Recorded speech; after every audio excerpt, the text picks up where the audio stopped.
Refuge de Dieu, pleine de grâce, tu nous comprends, tu veilles sur nous. Marie, tu fais la joie de Dieu. J'entends souvent les gens dire, je suis chrétien engagé. Tel autre là, lui, n'est pas engagé. Qui vous a dit qu'il y a les engagés, les non-engagés? Dès que tu es chrétien le jour de ton baptême, tu es chrétien engagé. Tu es chrétien engagé, chers amis. Et depuis les temps anciens, jusqu'à nos jours, les gens ont tendance à acheter Dieu, à corrompre Dieu. Quand on rentre dans nos traditions africaines, l'Africain dans son imaginaire culturel semble toujours être en connexion. Pas semble. Il est toujours en connexion avec ses ancêtres. C'est pour ça que vous allez entendre, ah mon père, dans ma vie, c'est telle chose qui s'était passée. C'est ça qui nous poursuit dans la famille. Telle chose n'a pas été réparée. Et la famille subit. Moi-même aujourd'hui, mon père, si ma vie ne va pas, c'est telle chose. Peut-être ceci s'est passé. On a toujours cet imaginaire-là. Vous et moi. Et ceux qui sont toujours ancrés dans la tradition auront tendance à aller faire les sacrifices pour les esprits, pour les ancêtres, pour les acheter, pour les amadouer, pour avoir leur, si on peut dire, leur soutien. On a tendance à faire des sacrifices, à donner telle chose, à donner telle chose. Et cela se répercute dans nos actions quotidiennes. La corruption. On a tendance, quand on part à un endroit, donner du pouvoir pour avoir accès à telle chose, pour faire ceci. Et cela se répercute dans notre vie spirituelle. Et c'est ce que nous vivons aujourd'hui. Et dans ces textes liturgiques qui nous sont proposés en méditation. Regardez la première lecture. Ben Sirach nous dit, Dieu ne regarde pas l'apparence. Nous, on aime regarder l'apparence. Dieu, lui, regarde au fond du cœur. C'est ça dans l'Africain, dans nos cœurs. Si on te dit en famille, celui-là, il n'a pas le cœur, c'est que tes actions ne corroborent pas avec les actions d'une personne humaine qui vit dans une famille. Le cœur. Le cœur devient donc le centre, là où il y a l'origine du bien et du mal. Dieu, lui, regarde le cœur. Il ne regarde pas nos bouches. Tu peux crier chaque jour, Amen, Alléluia. Je chasse l'esprit. J'invoque tel. Mais si ton cœur est mauvais, ça vaut zéro.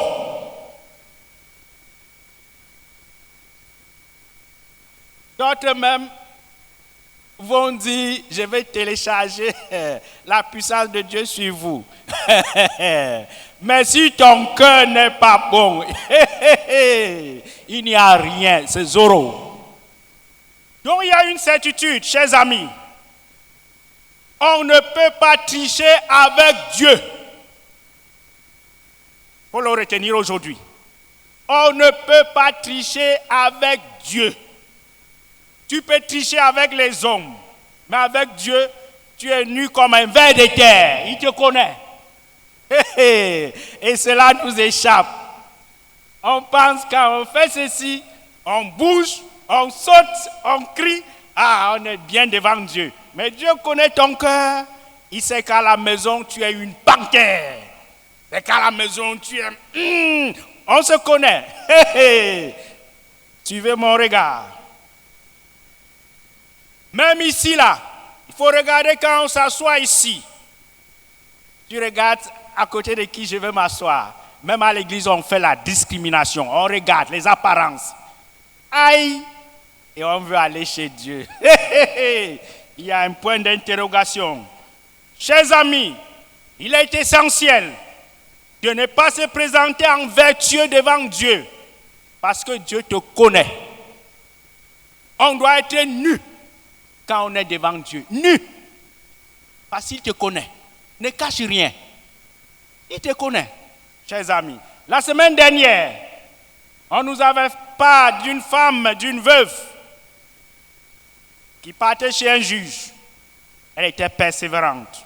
Aujourd'hui, le regard est fixé sur deux personnes qui offrent à Dieu des prières très différentes et qui révèlent quelque chose sur leur cœur, le centre de la vie. Il y a un qui se prend pour vertueux, pour bon. Il y a l'autre qui se prend vraiment pour renier, celui qui ne doit même plus être, qui se déclare même, qui est dans le désespoir, si on peut dire ainsi. Donc Jésus met en scène ce qu'on parle souvent du pharisien et le publicain. Donc pour mieux saisir cet extrait de l'évangile, chers amis, il faut se rappeler que les pharisiens étaient les gens d'une grande rectitude morale. Très rectitude dans la morale. Et non des hypocrites, comme on a tendance à le croire de temps en temps. Ils étaient même très considérés à l'époque. Celui que Jésus décrit aujourd'hui est un super pharisien. Il jeûne, il est généreux, il donne même 10% de ses revenus. Qui dit mieux? Il jeûne. Un confrère m'a raconté une histoire ce matin. Un homme de Dieu, soit c'était un prêtre, ou un pasteur, ou un berger, ou un encadreur de groupe, je ne sais pas. Il disait à ses ouailles qu'il faut jeûner. Il faut faire le jeûne sec, le jeûne Esther. Donc il devait faire le jeûne pendant 6 à 7 jours. Alors que le gars à la maison, lui, se remplissait le ventre. Et quand il venait prêcher, il avait la force. Il parlait comme si c'est l'Esprit Saint même qui parle en lui, alors que c'est la nourriture qui était dans son ventre. Malheur à lui, comme je parlais là, une mouche est venue rentrer dans sa bouche. C'est mon confrère qui m'a raconté ça. Donc, je ne cite pas son nom. Une mouche est venue rentrer dans sa bouche. Et vous savez, quand la mouche est rentrée, qu'est-ce qui est arrivé? Il a fait quoi? Il a fait sortir ce qui était au fond de son ventre. Et les ouailles qui le suivaient avec plus d'attention que Jésus même, ils ont vu que c'est le riz et les gros morceaux de viande qui sortaient. Donc lui ne gênait pas. Mais les autres étaient fatigués de jeûner. Méfiez-vous des jeunes secs. Vous allez mourir de maladie et de ventre sec. Alors que celui-même qui vous a dit jeûner sec là, lui il mange à la maison, il boit quoi. Suivez mon regard, chers amis. Il faut également se rappeler que les publicains aussi, chers amis, étaient réellement vilains, des individus vilains, non seulement collaborateurs de l'époque de l'occupant romain, mais également les voleurs, oppresseurs des petits, sans pitié, sont les publicains. Ils avaient acheté leurs fonctions, souvent très chères. Et qu'est-ce qu'ils faisaient? Ils fixaient arbitrairement l'assiette de l'impôt, c'est-à-dire ils imposaient l'impôt aux autres pour se remplir les poches parce qu'ils ont acheté les postes très chers. Donc ils se débrouillaient pour faire rapidement fortune sur le dos des gens. Donc deux types de personnes. Un qui se croyait très bon et l'autre qui se croyait trop pécheur. Donc nous ici là, quand on vient ici là et maintenant, il y a ces deux groupes là. Certains d'entre nous se croient nickel. D'autres, ils voient qu'ils sont pécheurs. Ici là, mon ami, tu es de quel côté? Chers amis, voilà la leçon d'aujourd'hui qui commence à aller. Quand on part à l'église, nous on se croit juste. Je nous dis quelque chose. Vous avez déjà vu un porc, un cochon, si je peux dire comme ça, ou bien une chèvre, c'est dit je suis grasse, ou bien je suis gros. Non. Le porc, c'est son propriétaire qui voit que son porc, son cochon, il est gros. C'est le berger qui voit que sa chèvre a la graisse. Ce n'est pas la chèvre qui dit j'ai la graisse, mais c'est son propriétaire, le berger, qui sait que la chèvre là est dodue. Je vais la vendre chère. Comme quand on achète les moutons pour la fête de le mouton là. On sait que celui-ci, il est à la chair, il a la graisse. Dieu sait que tu es bon, tu es mauvais. Pas toi-même c'est dit, je suis nickel, je suis sans péché. Pas du tout mon cher ami. Et Dieu connaît ton cœur. Dieu nous connaît. Donc aujourd'hui, deux personnes, le pharisien et le publicain, sont venus tous deux pour prier. Une bonne chose. Comme nous aussi, on est venus aujourd'hui pour prier. Nous sommes ici dans cette église, dans ce sanctuaire. Autant le pharisien, le publicain que nous adressons à Dieu. Mon Dieu. Certains disent, mon Dieu, je te rends grâce. D'autres disent, Dieu, montre-toi favorable. D'autres disent, mon Dieu, je suis ici pour te prier. Voilà, nous sommes ici là pour ça. Et on l'a fait quand on est rentré ici. Mais une question surgit à l'écoute de la prière du pharisien, du publicain et la nôtre, vous et moi. Qui est Dieu pour le pharisien? Qui est Dieu? Qui est Dieu pour le publicain? Qui est Dieu pour toi, pour moi? Qui est Dieu pour nous qui prions aujourd'hui et maintenant? Chers amis, nos réponses dessinent nos manières de nous tenir devant Dieu, devant ce quelqu'un, ce vivant-là. Nos manières, la manière que tu fais de Dieu, c'est comme ça que tu pries.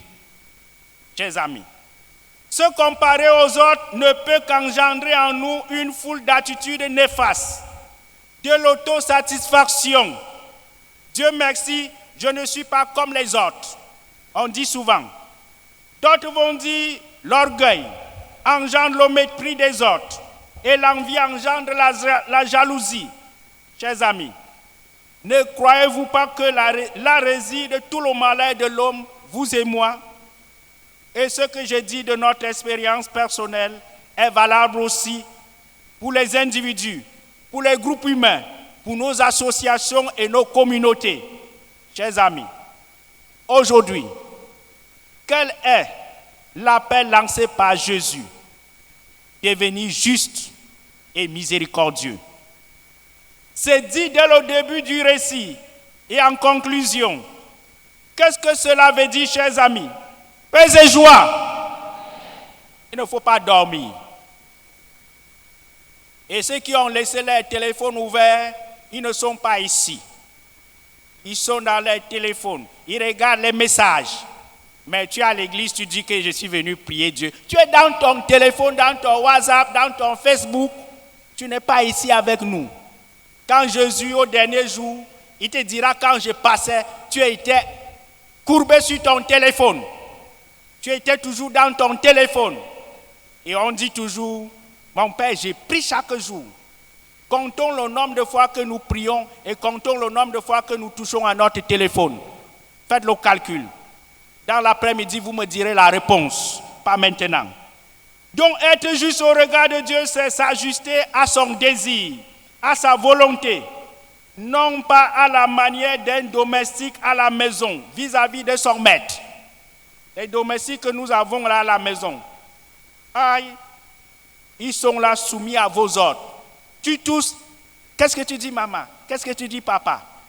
Mais avec Dieu, ce n'est pas ça. Dieu te connaît, Dieu me connaît. Donc cette parabole appelle à se débarrasser de nos fausses images de Dieu.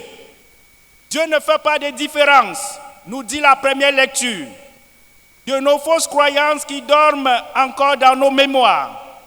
Elle appelle à démaquiller notre foi en ce Dieu. à démaquiller nos manières de prier aussi. Prier, c'est rentrer en contact, c'est dialoguer. Démaquiller nos images de Dieu et nos manières de nous adresser à Dieu. Chers amis, dans nos vies, il y a un chantier considérable à travailler, à construire, toujours inachevé. Se démaquiller est un chemin pour aller vers Dieu. Le pharisien n'est aucunement en relation avec Dieu. Il se gonfle d'orgueil de réussir à pratiquer la loi. Le publicain est découragé et glisse vers la désespérance. Il se vante de son humilité et cela le paralyse. L'un se vante de ce qu'il fait et l'autre de ce qu'il est. Celui qui attend quelque chose de soi ne sait pas prier. Celui qui désespère de vraiment prier ne sait pas qui est ce Dieu qu'il prie. Quelle tristesse de défigurer aussi ces instants passés devant Dieu et de ne pas ressentir la joie d'être regardé sans maquillage, chers amis, d'être des vrais serviteurs de Dieu. C'est pour cela, chers amis, se maquiller devant Dieu, ça ne donne rien. On peut se maquiller devant les gens. Les gens vont nous admirer. Mais devant Dieu là, zéro maquillage, zéro superflu. Même si tu as les habits qui coûtent des millions devant Dieu, tu es nu comme un verre.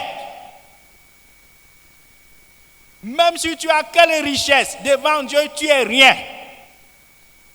Chez Dieu, pas de maquillage, pas de superflu.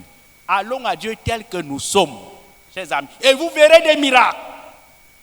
Vous verrez ce que Dieu va faire dans votre vie si vous partez à Dieu tel que vous êtes, sans se maquiller. C'est le maquillage là qui nous rend, qui ne permet pas que notre prière atteigne vraiment l'objectif, la cible. Si on enlève le maquillage qui est en nous devant Dieu, vous verrez, je vous assure, faites l'expérience. Et vous me direz. Donc dans la prière, la seule attitude envisageable est de se demander si notre cœur est avec Dieu. Et non pas de se présenter comme un pauvre type ou un parfait obéissant de la loi. Et ce Dieu est-il un Dieu lointain? Non. Lointain qui n'entre pas en nos cœurs quand nos vies sont peu évangéliques. Si Dieu n'entre pas dans ton cœur, de toute manière, il faut prier. Il faut prier. Il s'agit de toute autre chose que de penser à Dieu. Il s'agit d'être avec Dieu. La prière ouvre sur un affrontement brutal. Être avec Dieu ou être avec soi. Parfois dans nos prières, on est avec nous-mêmes, pas avec Dieu. Dieu, je fais ceci. Suivez bien dans nos prières. Moi, de temps en temps, je me balade là où les gens prient. Vous allez me dire, aïe, pourquoi ils se baladent? Est-ce qu'ils prient? Moi, je ne pars pas pour aller prier. Mais je pars pour faire une expérience de prière. Quand je vais là où les gens prient, on n'est plus centré sur nous-mêmes.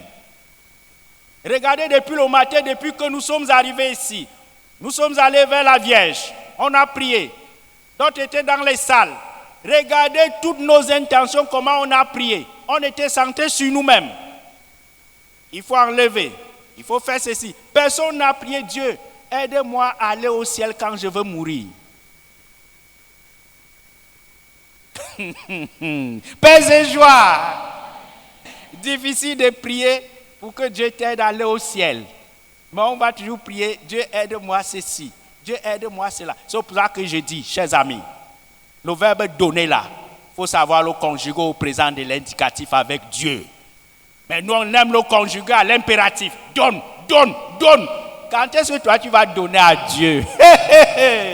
La question nous regarde. Donc, chers amis, cette parabole met en lumière dans le cœur du vrai priant son imperfection, celle de se savoir si fort et loin de Dieu. Ne réduisons pas notre prière à nos manières de nous tenir devant Dieu. Ayons cette foi de reconnaître que c'est par la grâce de Dieu que nous sommes ce que nous sommes, que tout est grâce. Ne soyons pas des recroquevillés sur nous-mêmes, sur nous. Si nous sommes vrais en face de Dieu, nous pourrons faire la vérité dans notre vie. Ce sera sans doute un grand nettoyage dans notre cœur et dans notre vie. Mais croyez-moi, ça vaut la peine toute une vie. Vibrons comme la Vierge Marie, à une parole, une présence, alors que sa prière la sort d'elle-même et dégage une perfection de foi très forte. Ainsi, chers amis, sa vie, sa manière d'être attire Dieu à la regarder. Paix et joie.